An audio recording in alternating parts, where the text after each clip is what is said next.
Good morning, everyone. Glad to see you. Yes, I'm over here in this corner today. Yes, I've just swapped corners of the room here. But yeah, I get to play and sing a little bit today. We're going to start with a piece that is new to neighbors here, but when I read it, I was like, oh, this just kind of fits. So here is Act Justly, Love Mercy, Walk Humbly.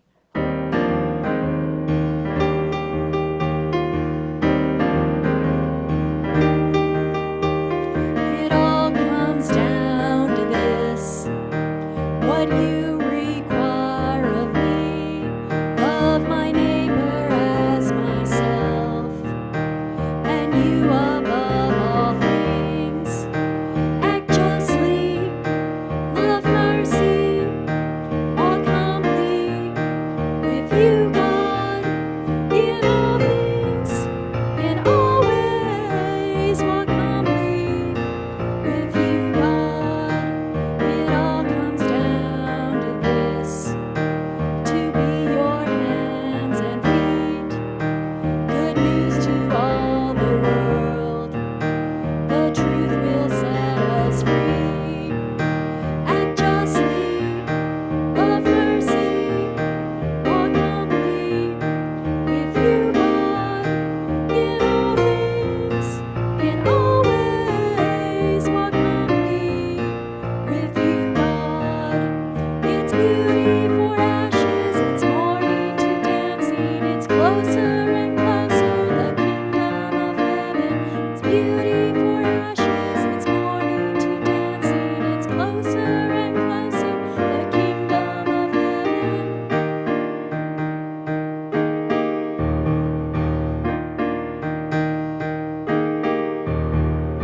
Years from now we'll see the fruits our hands have sown. Faith just like a seed, the only way it grows.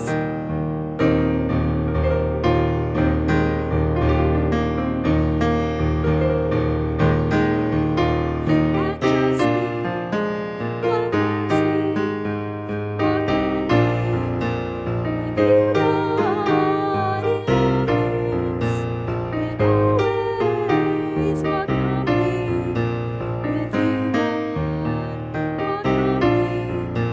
with you, God, walk humbly with you, God.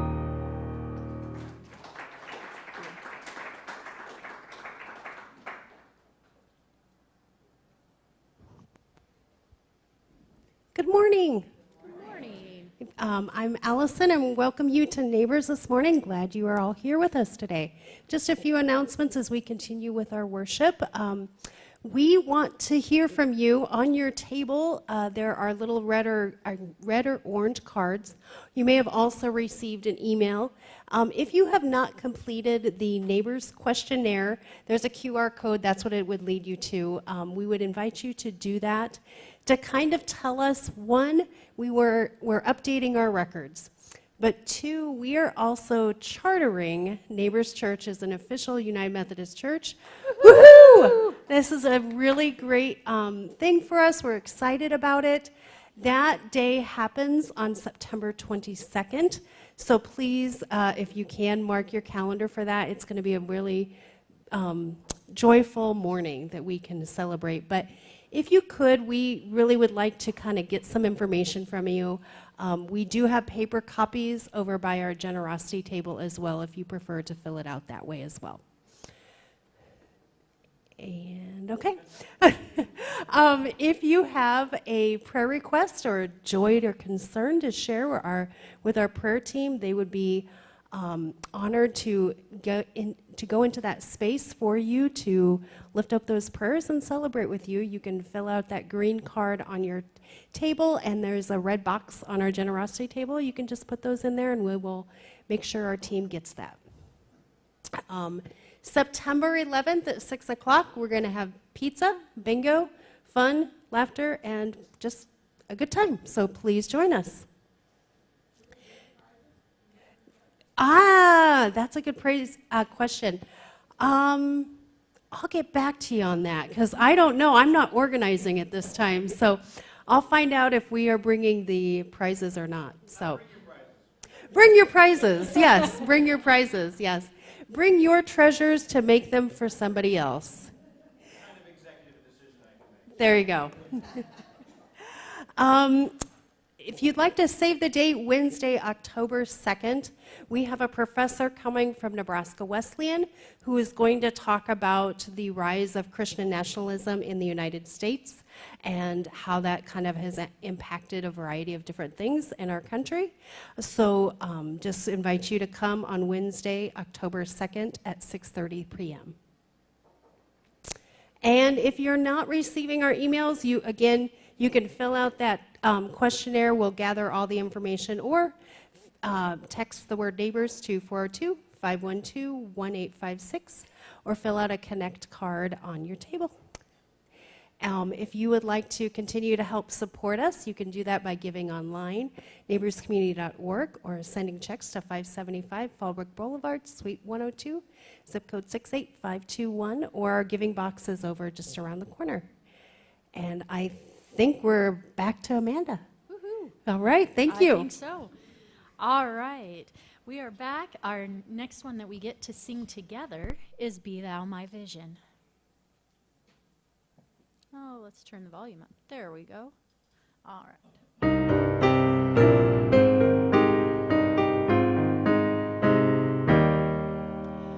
Be thou my vision, O Lord of my heart. Not be all else to me, save that thou art. Thou my best, Lord, by day or by night. Waking or sleeping, thy presence my light. Be thou my wisdom, and thou my true word. I ever with thee, and thou with me, Lord. Thou my great Father, and I thy true Son. Slow in thee dwelling, and I with thee, Riches I need not, nor man's empty praise. Thou my inheritance now and always. Thou and thou only, first in my heart. My King of heaven, my treasure thou art. My King of heaven, my victory won. May I reach heaven's joys, O my heaven's Son. Heart of my own heart, why still be my vision, O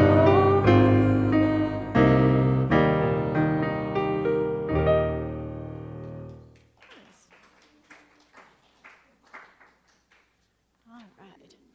Got another one here that I think is a new one for us here at Neighbors, but a fairly popular worship and praise song as we go along. So I hope you have fun singing it today, because I do. All right.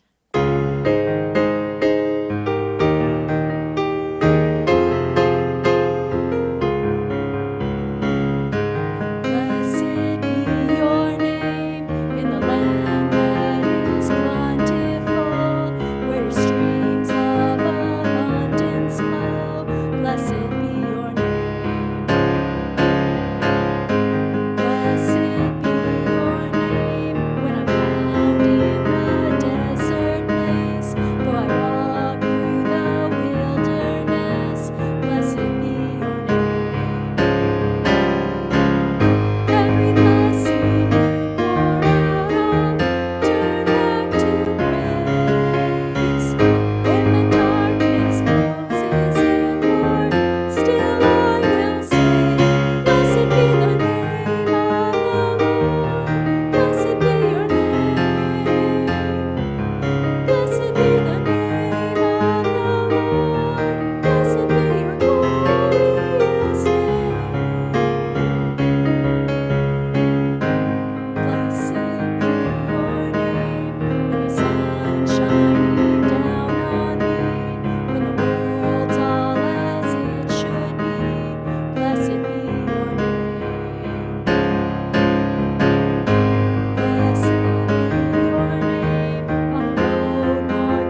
right. Well, now we are at that time where we get to take our 3-minute pause. Got a little orange tabby laying there. I see Tim's got a suggestion. Yes, sir? I figured that might come from you. He said Mo because we have an orange tabby who lives at our house, and his name is Mo. Our Mo looks significantly more ornery than that Mo does, yes, but hopefully that is a good one there. So this is a time to grab some refreshments, say hi to a neighbor, and we'll be back with you in 3 minutes.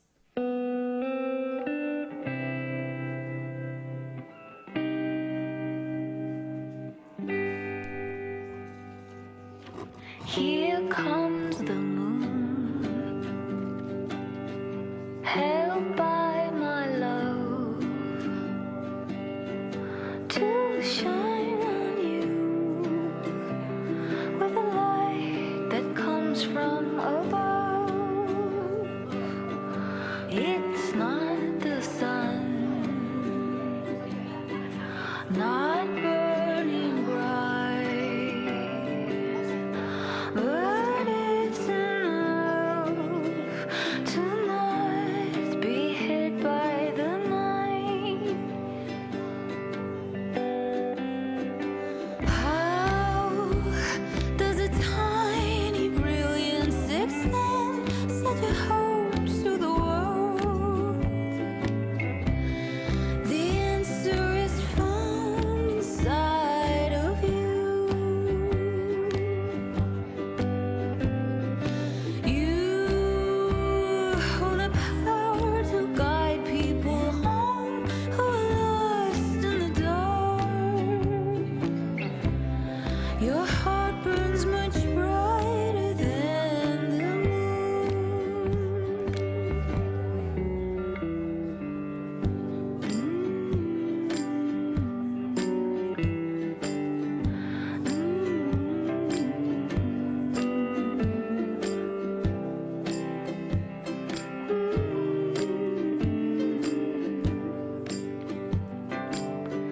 Here comes my child,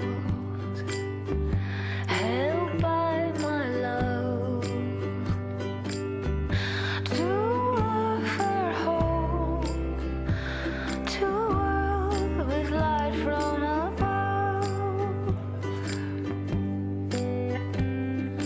How does a tiny brilliance extend such a hope to the world?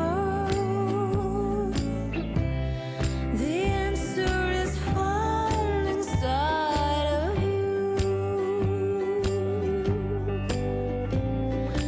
You hold the power to guide people home who are lost in the dark. Your heart burns much brighter than the moon. You hold the power to guide people home who are lost in the dark. Your heart burns much brighter than the moon.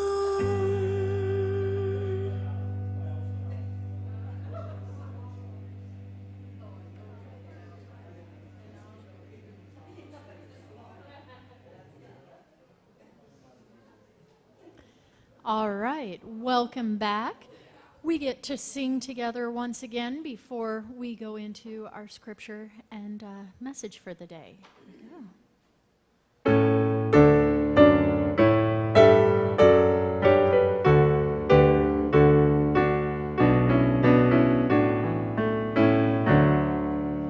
He leadeth me, O blessed thought, O words with heavenly comfort fraught. Whate'er I do, where'er I be, still 'tis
Hi, Martha.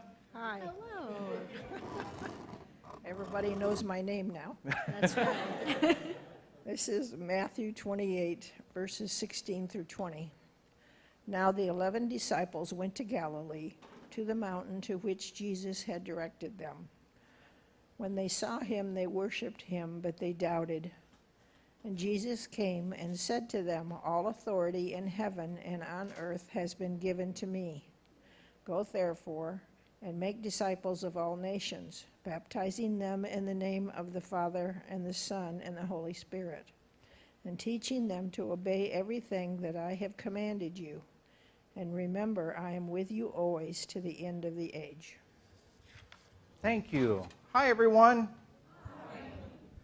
As Christians, on a day like this, if somebody comes up to you and says something like hot enough for you, you can punch them in the face. I just want you to know that. That's kind of in the bylaws a little bit there. This is 15 texts from the Bible. We are, I think this is number 11, and it has to do with Jesus' final things on, while he's walking the earth, and also his final kind of thing to his disciples. You'll notice one thing before I start. You'll notice that it says sometimes some doubted, and it even says some in some translations some questioned, some hesitated. It's really because something did happen. Something amazing happened during this the whole Good Friday to Easter morning and everything. And Jesus is himself, but he's also not himself. You know, there's something that has definitely changed where people are in a little bit of a stunned factor. I mean, imagine if you were one of those disciples and Jesus appears again after you had heard about his crucifixion and everything, and suddenly he appears to you, you would have that hesitation.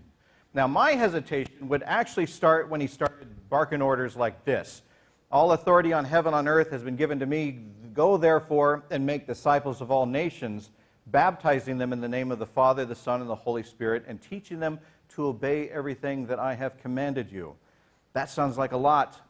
That sounds like something that I'd really love to pass over to my wife and say, you know, just talk to her. She can handle that. She's good at cold calling, you know, door to door. People are not going to slam things in her face, you know. But, you know, when you first hear that, it's somehow in the Western culture, we kind of stop where it just says, all authority in heaven. We've got this mentality that Jesus is just our ticket to heaven, and that's basically it. And if we can just get people to check the box, you know, you saved, you know, and just check the box, then we feel like we're doing our job. We feel like we just have to tag as many people as we possibly can, you know, and put a mark on them and say, you know, they're Jesus followers, and then have nothing to do with them after that. We really don't want to get involved. But what we have to focus on is also the part of on earth. That covers a lot of ground, and that covers where we are.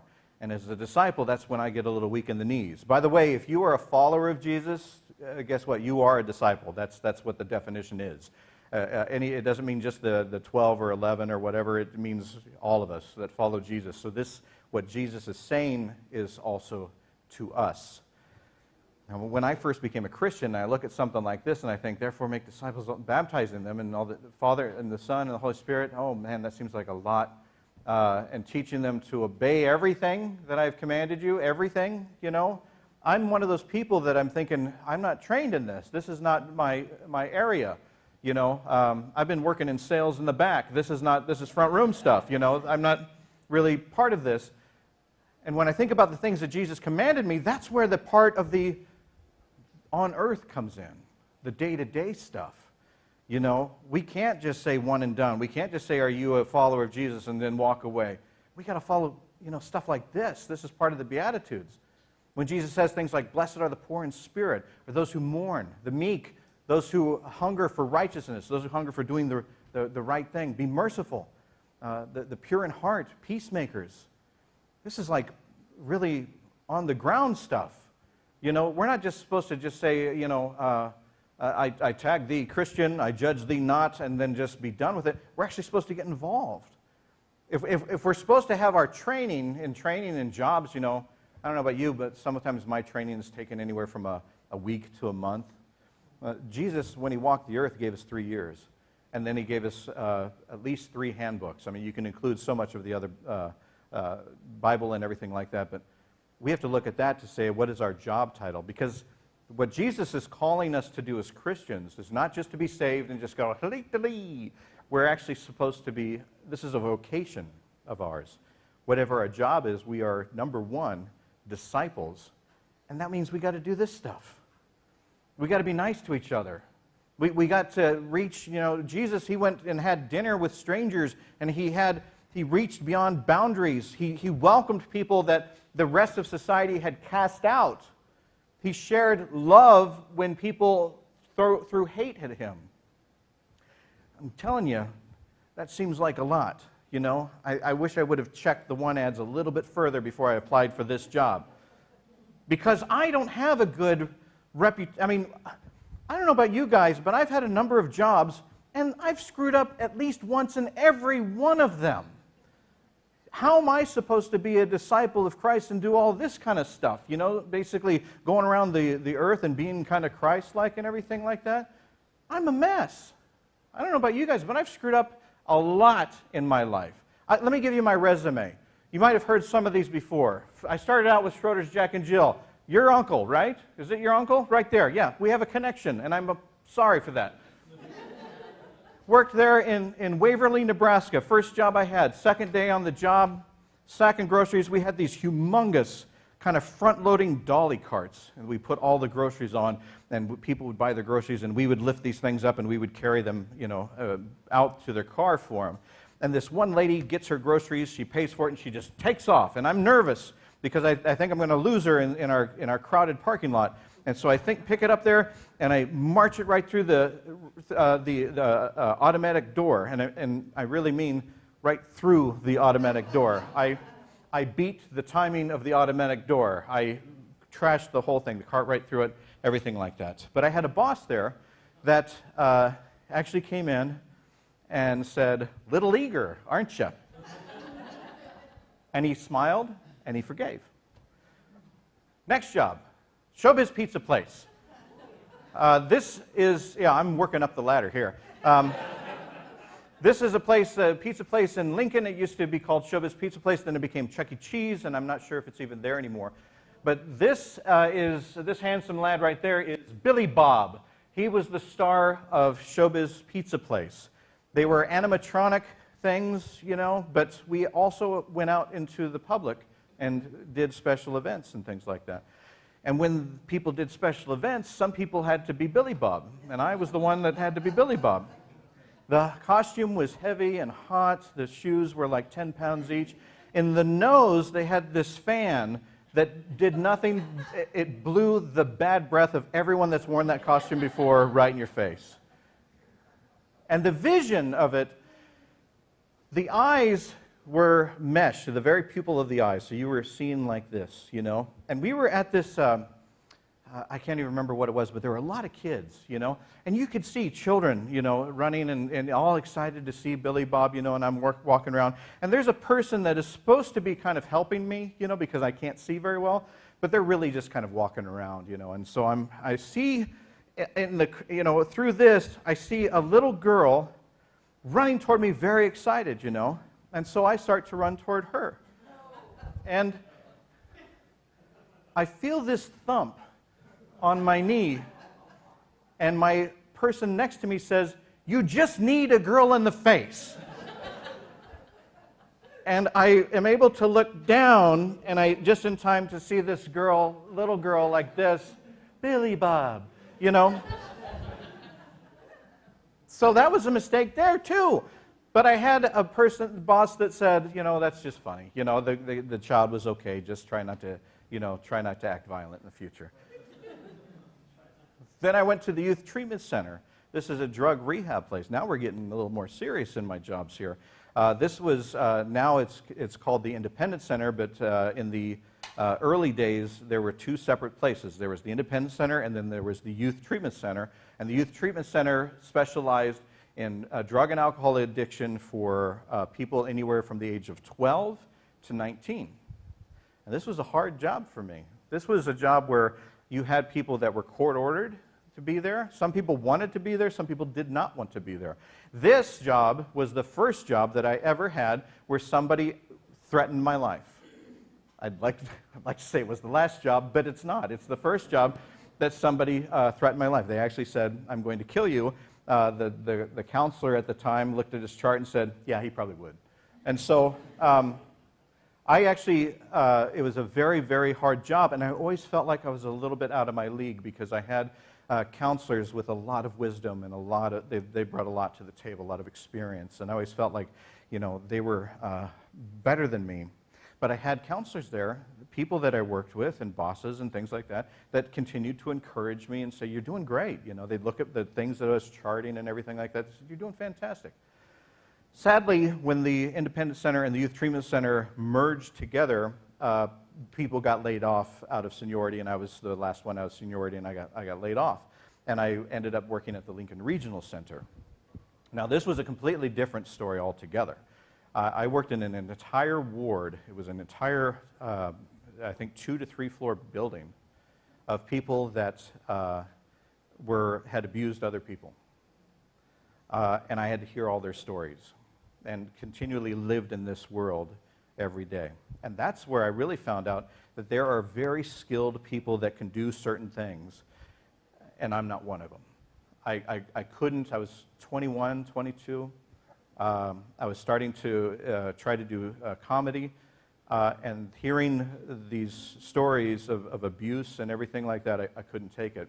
And I found that out when I got frustrated at a window that wouldn't open, and I put my fist through it. And I knew then that I was out of my league. This was not what I was built for. But again, I had people that worked with me there, and they said, "You know what? This happens all the time." I went to the person, my supervisor, and I said, I have to quit. And this was only after a year of working there. And she said, "It happens all the time. This is a hard place. Don't give up on what you're supposed to do. This is not meant for you. That's okay." Very encouraging. I walked out of there with my head held high and just was okay with not being okay with that.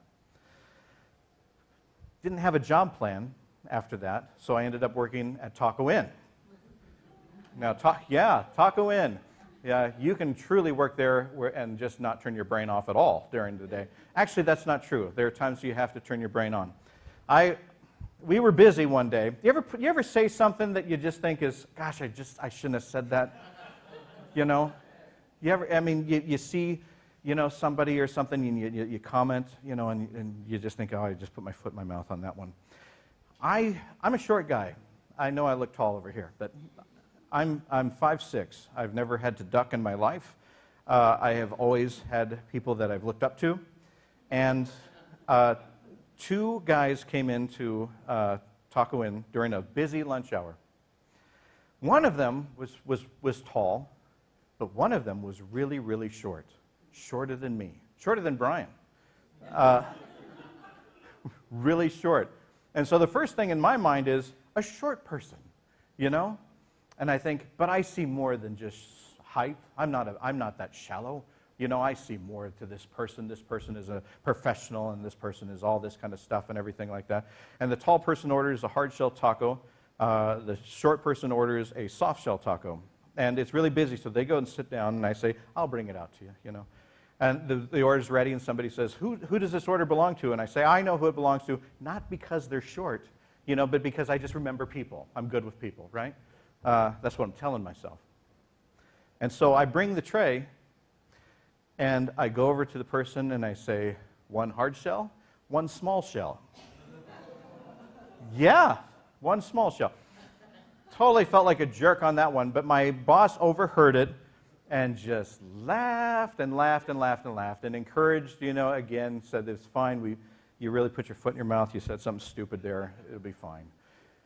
Went from there I then pursued comedy. I did stand-up, and I also did commercials, mostly commercials, and then I would do like training things, whenever they need. I was just the hired stooge or whatever you'd call it. But there I also learned that there were times when I chose things that I should not have chose to do. I had a son.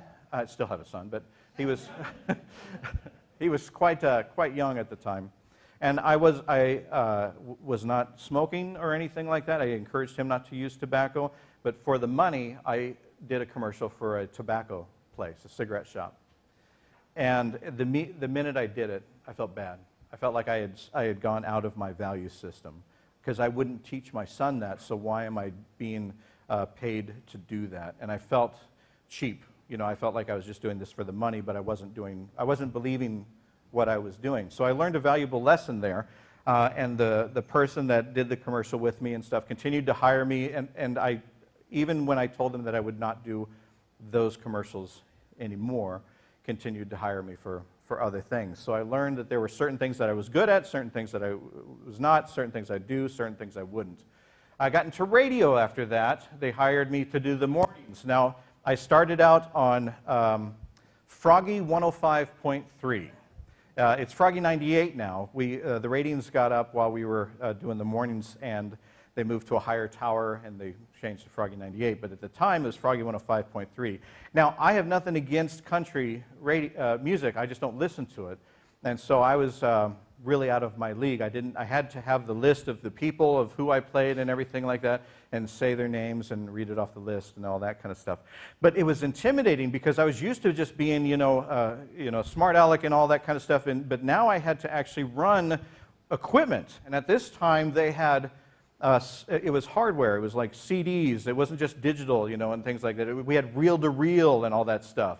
Reel-to-reel is like tape and things like that. But we would get these CDs from the music companies, and they would have like 30 songs on them, and they would be all kinds of different genres and everything like that, And your job was, between talking and learning and giving weather reports and all that kind of stuff and being funny and all that stuff, you had to take the CDs and you had to pop them in, and you had to hit the right button to play the song and fire it right when it went off.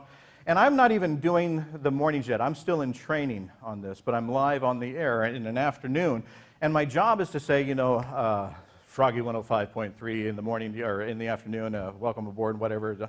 Weather's going to be this. And we had these things called, here's your classic country moment. Because we played, the hits. But we had these classic country moments, like Merle Haggard and I don't know who else. But it was that.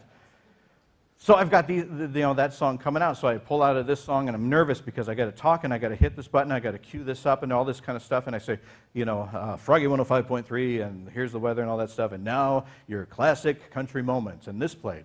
Yeah.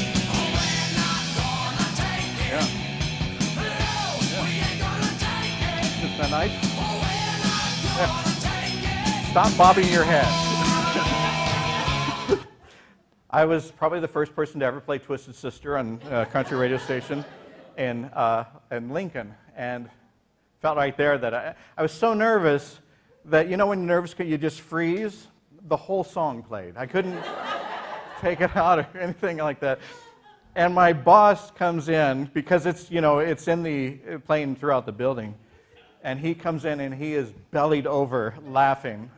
Just thought it was the funniest thing in the world.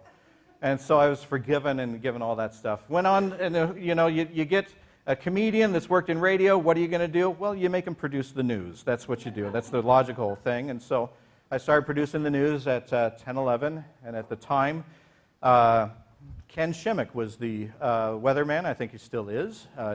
He's a lot more gray and white than he was when I worked there. But my job was to, as producer, I was in charge of all things, elements of the show and everything, talking to everybody, planning the weather time and all that stuff, talking in headset to the anchors, the reporters, the Ken. And oftentimes when the weather is like at its worst, that's when we want to stick Ken outside, because that's... you want to prove that it's bad, I guess, so you just put the poor soul out there. And so I put Ken outside and forgot to tell anyone else. And so we're on the news, and the time goes for Ken, and the camera points to the studio where the weather board is, and just this plain thing there, and nobody is outside with Ken except Ken. And I hear in my ear, could somebody please let me in? Because we're a lockdown building, so as soon as Ken left outside, thinking that the camera person was going to come out there, it wasn't. The weather was awful, and he's out there getting rained on and frozen and all that stuff. And I thought for sure I was going to get fired there. But Ken, I think he slugged me in his arm, in my arm, and Deb Collins, his wife, said, you know, he needed to have that happen to him anyway, so it's good. So I was forgiven. Went from there to work at Bryan LGH, which is now Bryan Health, I think. And my job was to make educational videos for training and all of that kind of stuff. But also, every once in a while, I would do these dubs and stuff. And at the time, they had a president of the hospital that was pretty scary. A lot of people feared him. He was kind of a powerful guy. But he had gotten this award, and it was recorded. And so he sent it down to me to make copies of it so that he could pass it out to his colleagues and friends and use it as his prestige and stuff. And so I take the tape and, you know, put it in. This is VHS tapes at the time. I take it in, put it in, hit play, hit record, and all that stuff. I come back later, and there's nothing there. Exactly. I switched them. Instead of recording, I erased his tape there. And my boss then, my immediate supervisor, came in and said, don't worry, it's a mistake. You know, really encouraged me. I said, am I going to get fired for this? She said, I don't know. Yes, you might. But she went to bat for me, and the guy he gave me the stink eye for like a year, but everything turned out okay. So I have a whole bunch of stuff in my life that I've messed up, callings that I've messed up. And now I'm a pastor. That looks familiar. Oh, there we go.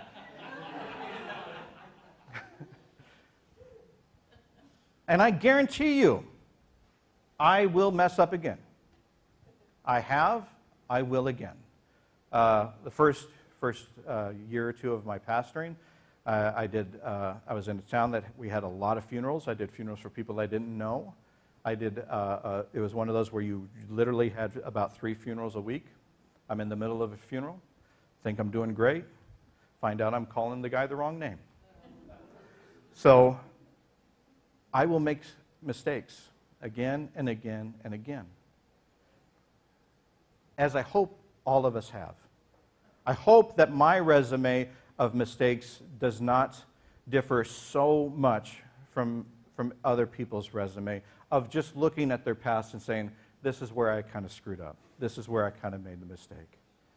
And when we think about the calling of Christ, I mean, I'm talking about like just radio and, you know, just doing weird things like that, but the calling of Jesus to say, I want you to do what I do to your neighbor. I want you to be Christ-like on the earth. I want you to reach out. I want you to feed the poor. I want you to do all this stuff. I want you to help bring people to know that I am loved. I look at my resume and I think, I'm not qualified. I'm a screw-up. I'm going to mess this up. And I have. There are times when I want to come out and be the best Christian in the world.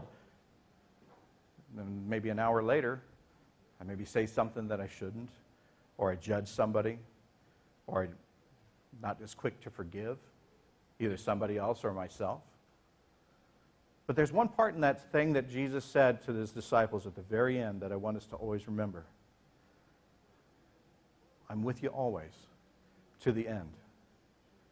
Through every mistake that I had in my jobs, there was always somebody there that said, hey, it's going to be okay. You made a mistake, but it's going to be okay. I know your motive, I know your intent, it's going to be fine. We as Christians have Christ, who is there with us always. And when we make mistakes, when we screw up, when we feel like we can't do a discipleship, that's when Christ is with us and says, you know what? I'm with you. It's going to be all right. If you fall, I will help pick you up. If you feel tired, I will help walk with you. I will challenge you, but I will be with you. And if we make a mistake, we'll pick ourselves up. We'll start all over again. We have a job to do as Christians.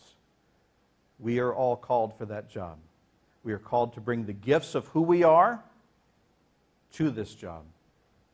And this job has a wide reach, the earth.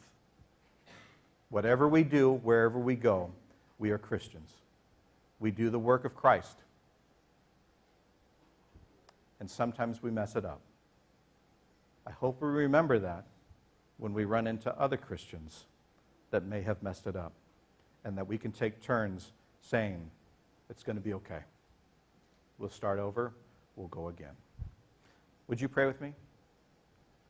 Gracious and loving God, please be with us through the hard times, through the good times. Encourage us to use our skills, our passions to serve you.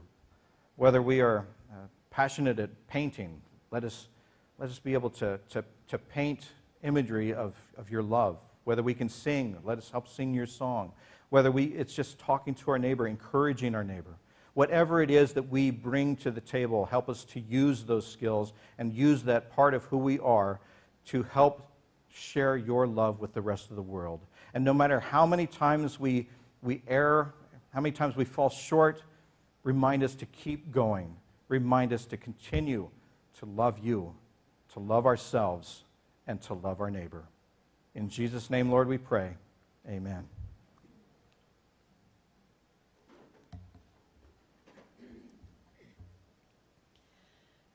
Great is thy faithfulness, O God, my Father. There is no shadow of turning with thee. Thou changest not, thy compassions they fail not.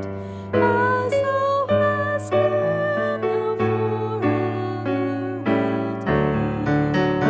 Great is thy faithfulness, great is thy faithfulness. Morning by morning, new mercies I see. All I have needed, thy hand hath provided. Great is thy faithfulness, Lord, unto me. Summer and winter and springtime and harvest, the moon and stars in their courses above, join with all nature in manifold witness to thy great faithfulness, mercy, and love. Great is thy faithfulness, great is thy faithfulness. Morning by morning, new mercies I see. All I have needed, thy hand hath provided. Great is thy faithfulness, Lord, unto me. Pardon for sin and a peace that endureth. Thine own dear presence to cheer and to guide.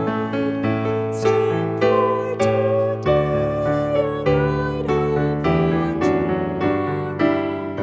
Blessings all mine with 10,000 beside. Great is thy faithfulness, great is thy faithfulness. Morning by morning, new mercies I see. All I have needed, thy hand hath provided. Great is thy faithfulness,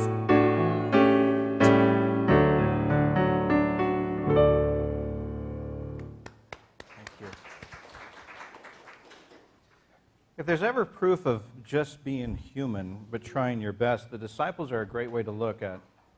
I've often called the disciples knuckleheads, and I mean that in an affectionate way, because the more that we look at the disciples, the original disciples, as flawed people, the more we can forgive ourselves when we make mistakes. Just before the Last Supper, there were arguments between the disciples. They were making mistakes, and they will continue to make mistakes, just as we will continue to make mistakes.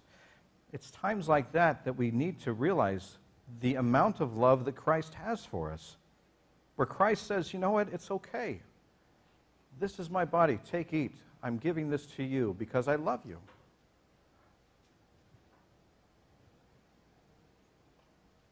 Christ knows who we are. Christ knows that he gave our life for us because he loves us. The blood of Christ given to you.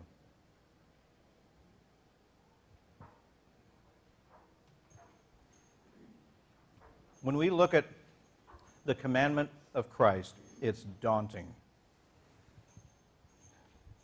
It can be summed up in the prayer that he taught us to pray. Would you join me? Our Father, who art in heaven, hallowed be thy name. Thy kingdom come, thy will be done, on earth as it is in heaven. Give us this day our daily bread, and forgive us our trespasses, as we forgive those who trespass against us.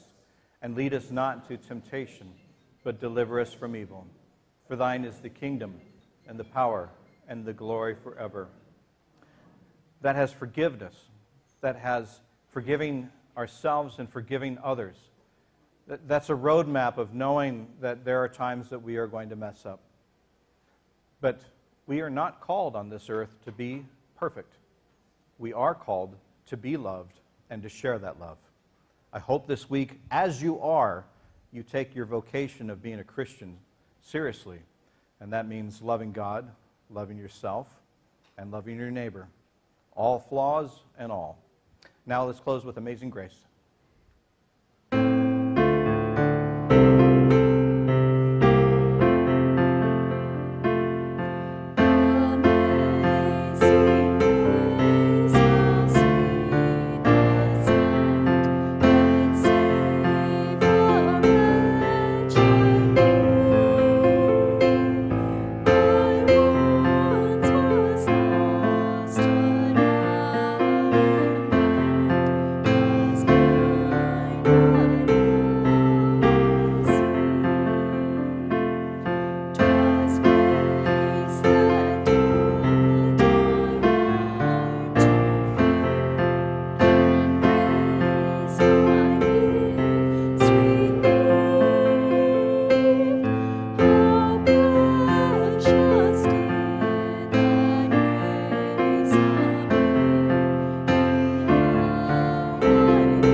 Peace be with you all, and have a great rest of your Sunday and a great rest of your week.